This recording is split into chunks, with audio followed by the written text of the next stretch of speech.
1, 2, 3. Bonjour à tous, je m'appelle Camille, je suis la nouvelle Community Manager de la mission locale OSR et aujourd'hui on interview Clément Niel, organisateur de la Ponto Geek.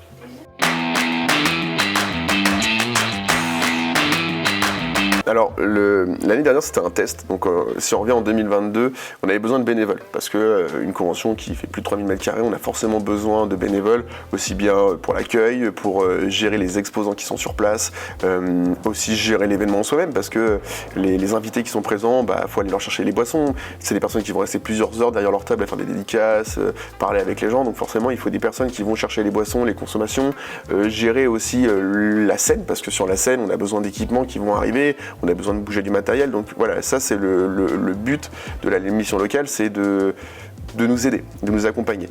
Et l'année dernière c'était un test, franchement ça a été un grand succès, et là où on a été extrêmement ravis, c'est qu'il y a des jeunes qui ont trouvé leur vocation, trouvé leur voie grâce à la mission locale.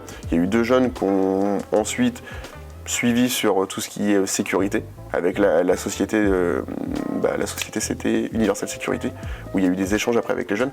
Mais voilà, en fait c'est leur montrer ce que c'est aussi aux jeunes l'événementiel. C'est une voie qui est assez compliquée à trouver, c'est des choses qui sont assez rares sur la ville de Pont-de-Mer, donc pour des jeunes de découvrir cette voie-là, c'est peut-être intéressant pour eux.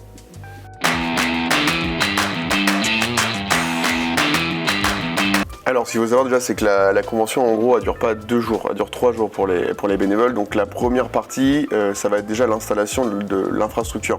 Le vendredi, on va commencer par l'installation des tables, des chaises, des grilles, préparer l'événement, parce que du coup, vu que c'est dans le gymnase, enfin le complexe sportif Alexis Bastine, on doit retirer les buts, on doit retirer les paniers de basket, on doit retirer tout ce qui est table de ping-pong. Enfin, il y a beaucoup de boulot pour l'avoir fait l'année dernière. Et ça dure au moins 1 heure, 2 heures. On doit retirer les tapis des dojos, enfin il y a beaucoup de choses, donc ça va être la première mission. L'installation du coup de tous les stands, donc ça c'est pareil, ça dure bien 2 heures, 3 heures. Et ensuite les bénévoles vont pour assister, c'est les exposants qui vont arriver. Donc soit ils vont juste aider les exposants à décharger, parce qu'en fait on n'a que 4 entrées. Donc les exposants vont avoir besoin d'un coup de main pour décharger vite, pour pouvoir ranger les camions pour qu'un autre stand arrive. Et après, s'il y a des stands qui veulent, comme ça a déjà été fait l'année dernière, des bénévoles pourront donner un coup de main sur les stands. C'est-à-dire la mise en place d'un stand, le facing d'un stand, comment un stand est organisé. Donc ça, c'est des choses qu'ils vont apprendre en plus. Ensuite, pour l'événement en soi-même, c'est-à-dire le samedi et le dimanche, il y a plusieurs secteurs en fait. On va dispatcher les bénévoles. Donc ça va commencer déjà par la réception donc, des exposants qui vont arriver le samedi matin et le dimanche matin. Donc ça, c'est aux alentours des 8h, 8h30.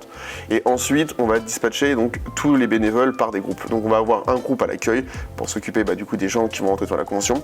On va avoir un pôle qui va s'occuper de la salle VIP et des influenceurs, parce que comme j'ai expliqué juste avant, on a des allers-retours à faire pour amener les cafés, les boissons, peut-être la nourriture aussi, même les accompagner, parce qu'il y en a qui viennent avec leurs conjoints, leurs conjointes, leurs enfants, donc forcément il y a un aspect un peu plus gestion sociale à gérer dans cette partie-là. On a un pôle aussi pour les exposants, parce que nous sur la convention, il y a des fois des exposants qui peuvent se plaindre de, par exemple, on a une table qui déconne, il faut changer la table, ou le compteur, enfin notre boîtier électrique ne fonctionne pas. Donc c'est plein de petits points où des bénévoles vont devoir aller faire un point avec tous les exposants pour voir si tout se passe bien. On va mettre aussi des bénévoles pour gérer des parties un peu animation sur l'espace gaming, sur l'espace flipper, sur l'espace jeux de société, jeux de cartes, etc. pour aider aussi ces associations qui vont être présentes. Après sur l'aspect un peu, on va dire, sécurité, même si ce n'est pas sécurité, vu qu'on a pas mal d'entrées pour laisser circuler l'air, on va mettre des bénévoles à chaque entrée pour que les gens ne rentrent pas, en fait, que ce soit juste des points entre guillemets d'issue de secours, mais aussi pour ventiler un peu la salle. Et après, en soi-même, on va faire des turnovers sur chaque pôle, en fait, qu'une personne, malheureusement c'est l'erreur qu'on a fait, mais ne reste pas au même endroit toute la journée. On va faire un turnover tous les 3 heures, en fait, tous les 3 heures ça va changer d'endroit. Après, s'il y a des gens qui veulent pas faire certains secteurs, ils vont pas le faire. S'il y a des personnes qui sont hyper timides, on va pas aller les mettre sur un stand animation, gaming, jeux vidéo s'ils se sentent pas bien sur l'aspect social. À l'inverse, on ira peut-être plus les mettre en gestion pour les influenceurs ou salle VIP pour amener les boissons, etc. En fait, on s'adapte aussi aux gens qu'on a en face de nous.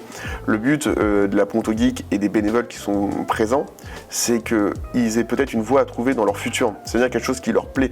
On s'adapte aussi à leurs demandes. Quand on va faire le rendez-vous là prochainement avec tous les bénévoles, on va leur demander ce qu'eux veulent découvrir, ce qu'ils aimeraient faire par la suite dans leur futur proche ou lointain.